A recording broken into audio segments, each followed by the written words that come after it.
অনেক অনেক জায়গায় যারা লজিক্যাল ডিসক্রিপেন্সি আছেন তাদের কিন্তু হিয়ারিংয়ের নোটিশ দেওয়া স্টার্ট হয়ে গেছে। এখন লজিক্যাল ডিসক্রিপেন্সির মধ্যে দুরকম ভাগ দেখা যাচ্ছে। অনেকে দেখবেন যে গ্রিন কালার যে সমস্তগুলো আমি আপনাদেরকে বলেছিলাম যে লজিক্যাল ডিসক্রিপেন্সি গ্রিন কালার আসছে, আবার তার মধ্যে অনেক জায়গায় হোয়াইট কালারও আসছে। হোয়াইট কালারগুলো জায়গায় সে সমস্তগুলো আবার ডকুমেন্টস আপলোড করতে হচ্ছে, তাদেরকে আবার ডকুমেন্টস চাওয়া হচ্ছে। এখন প্রথম কথা হচ্ছে এই লজিক্যাল ডিসক্রিপশনদের হেয়ারিংটা কেমন হবে সেই সমস্ত নিয়ে মেনলি আজকে আমি কথাবার্তা বলবো। যে তাদের যে হেয়ারিং সিস্টেম যেটা আছে সেই হেয়ারিং সিস্টেমটা কি যাদের নো ম্যাপিং আছে ঠিক সেম টাইপের নাকি অন্যরকম টাইপের। যতটুকু যা শোনা যাচ্ছে তাদের যে রিমার্ক করা একটা জায়গা আছে, মানে বিএলওরা করতে পারবেন না যে এই আরও রিমার্কে ওখানে কি করবেন। দেখেন অনেক জেনুইন ভোটার যারা আছেন তাদের ডকুমেন্টস কিছু নেই, কিন্তু কিছু নেই মানে জাস্ট আধার কার্ড আছে, আই কার্ড আছে, প্যান কার্ড আছে, রেশন কার্ড আছে, এই সমস্তগুলো আছে। মানে 11টার যে ডকুমেন্টস যেটা ক্রাইটেরিয়া বেঁধে দেওয়া ছিল সেই ডকুমেন্টসগুলো নেই, কিন্তু অন্য ডকুমেন্টসগুলো আছে। তাই বলে সে কি বাংলাদেশি বা তাই বলে কি তার কোনো প্রকারে তার ভোট কাটা যাবে কি না সেই সমস্ত নিয়ে অনেকটা কথাবার্তা চলছিল।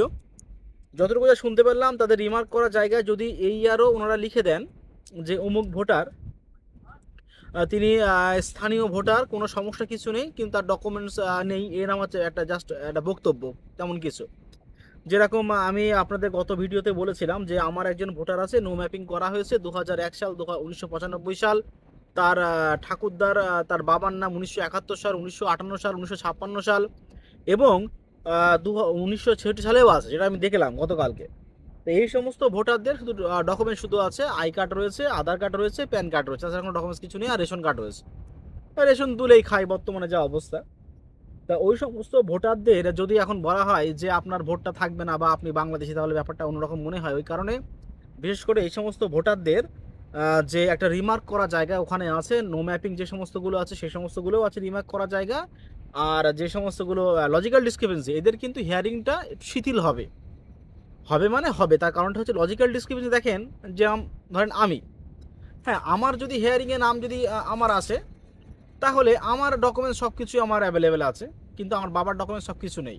ডকুমেন্টস নেই কিনা মানে আমার বাবা বলছে যে 1956-এ আমার বাবাদের জমির দলিল আছে, তারা 1950 সালেরও আগে জমির দলিল আছে, কিন্তু সেখানে তো ঠাকুরদার নাম আছে, বাবার নাম নেই। কারণ যেহেতু আমার বাবার জন্ম হচ্ছে 1970 সালের আশেপাশে জন্ম আছে বাবার, 70 সালের আশেপাশে। তাহলে সেই হিসাবে তো বাবার পাট্টা কোনো তেমন কিছু ছিল না। জমির দলিল পুরনো আছে, সেখানে ঠাকুরদার নাম দেওয়া আছে। এই হচ্ছে ব্যাপার। এইবারে অনেকে বলছেন যে পাসপোর্ট যাদের আছে যদি এক্সপায়ার হয়ে যায়, দেখেন ওখানে আপনার জাস্ট পাসপোর্টটা কোনো না কোনো উপায় হয়েছিল, ডকুমেন্টস চেক করার পরে সেই সমস্ত পাসপোর্টগুলো হয়েছিল।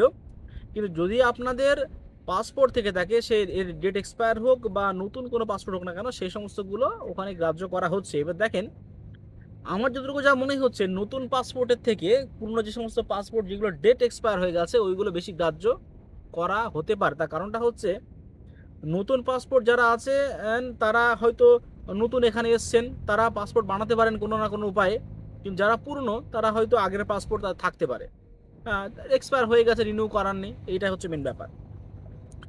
এখন যেটা হচ্ছে দেখেন লজিক্যাল ডিসক্রিপেন্সিদের সব থেকে বেশি সমস্যা হচ্ছে এই জায়গাটায়, ম্যাক্সিমাম তো সবাই সন্তান, যারা লজিক্যাল ডিসক্রিপেন্সি এসছে ম্যাক্সিমাম সন্তান। 6 সন্তানের বাপের কথাবার্তা বলছে আমি আলাদা, কারণ ধর একজন 6টা সন্তান আছেন, তার ছেলেদের সব হিয়ারিংয়ে ডাকছে। এদের ব্যাপারটা ম্যাক্সিমাম যতটা শোনা যাচ্ছে, ম্যাক্সিমাম জন্ম সব 1987 থেকে 2004 সালের মধ্যে।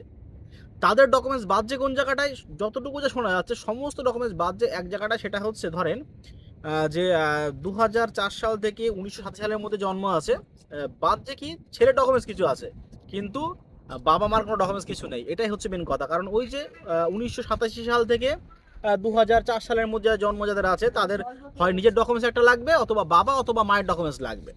বাবা মায়ের ডকুমেন্টসে গিয়ে সবাই বেঁধে যাচ্ছে। নিজের ডকুমেন্টস হয় মাধ্যমিকের অ্যাডমিট, মানে যারা 1987 সালে পরে যার জন্ম, মাধ্যমিকের অ্যাডমিট বা বার্থ সার্টিফিকেট, যে কোনো না কিছু পাওয়া যাচ্ছে অনেকেরই। আবার অনেকের মানে ম্যাক্সিমামটাই কিন্তু পাওয়া যাচ্ছে না ডকুমেন্টস। আবার এই সমস্তগুলো ভোটারদের যদি এই আরও রিমার্ক না করে থাকেন তাহলে সমস্যা হবে। কিন্তু হ্যাঁ, এটুকু এটা কনফার্ম যে এদের যে হিয়ারিং প্রসেসটা একটু শিথিল করা হবে, কারণ লজিক্যাল ডিসক্রিপেন্সি যারা আছেন তাদের ম্যাক্সিমাম বাবা মায়ের সব 2002-এর নাম সব লিস্টেড।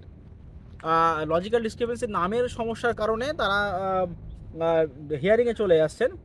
এবার তাদের ডকুমেন্টস আপলোড করার জায়গা আমি যদিও আমার এখানে এখনও আসেনি, কেউ বলছেন যে ডকুমেন্টস আপলোড করার জায়গা দিয়েছে, কেউ বলছে এখনও দেয়নি, যদিও আমি এখনও পাইনি হাতে, কিন্তু দিতে পারে বা দেবে বলে শোনা যাচ্ছে। তার কারণটা হচ্ছে ডকুমেন্টস ওখানে পাঠাতেই হবে, যে এসআইআর যে মেন যেখানে আছেন ওখানে কিন্তু ডকুমেন্টস পাঠাতেই হবে।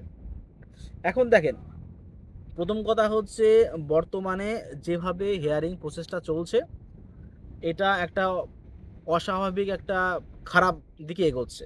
তার কারণটা হচ্ছে এত সংখ্যক মানুষ এই লজিক্যাল ডিসক্রিপেন্সির কারণে যদি হিয়ারিং আসে, আপনারা দেখবেন মানে এমন এমন জায়গায় যে সমস্ত নো ম্যাপিং আছে তার থেকে অনেক বেশি সংখ্যক আছে লজিক্যাল ডিসক্রিপেন্সি। একটা বুথে শুনলাম যে 900+ তার ভোটার, 800+ লজিক্যাল ডিসক্রিপেন্সি। এই লজিক্যাল ডিসক্রিপেন্সি যে সমস্তগুলো আছে, আমি আপনাদেরকে আগে একটা ভিডিও দেখিয়েছিলাম যে ভিতরে হচ্ছে এআই দিয়ে কনভার্ট করার পরে